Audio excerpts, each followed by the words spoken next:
Me voici sur un site proposé par un hacker russe qui a simplement hacké 77 000, un peu plus de 77 000 caméras dans le monde. Il les a référencées et il a prouvé que les caméras n'étaient pas sécurisées. On appelle ça un hacker éthique dans le sens où il montre la défaillance de certains systèmes sans demander en retour de l'argent ou autre forme de rémunération. Là, je me suis connecté directement. On voit une plage ici en Espagne avec des gens qui se baladent. Je pense qu'il s'agit d'une caméra publique dans le sens où c'est la municipalité qui l'a mise en place. Est-elle volontairement non sécurisée? C'est-à-dire, est-ce qu'ils ont volontairement voulu que n'importe qui puisse s'y connecter et puisse voir en retour les images?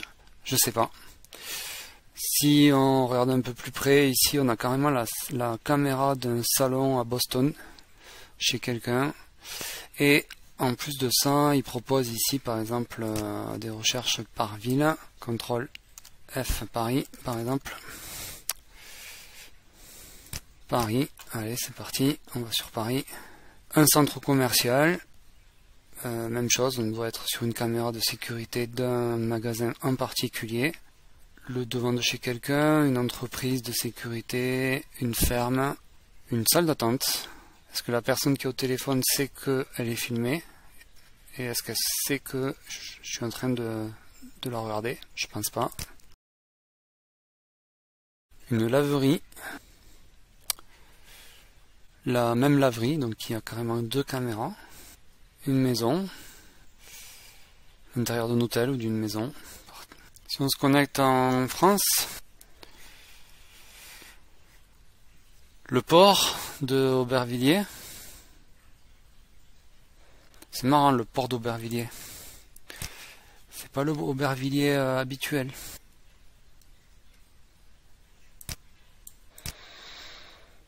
Ma mère est quand même loin de Aubervilliers.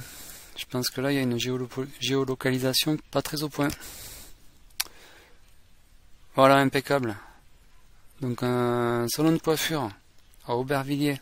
Voilà, il y a pas mal d'agriculteurs qui positionnent des caméras, pas forcément sécurisées, mais qui leur permettent de suivre le bétail à distance. Alors il y a un certain nombre de caméras, comme ici par exemple, qui a disparu, tout simplement parce que je pense que les gens se sont aperçus que leur caméra était diffusée sur internet, donc non sécurisée. C'est un peu dans cette optique que le hacker russe a mis en place ce site, c'est-à-dire pour alerter les gens et qu'ils puissent venir reparamétrer correctement leur caméra afin qu'elle soit davantage sécurisée. Et on peut aussi faire des recherches, ce que je trouve pas mal, par décalage horaire. Donc on va prendre un décalage horaire de 8 heures et voilà, on va tomber sur des visions nocturnes. Si la caméra permet de filmer en infrarouge.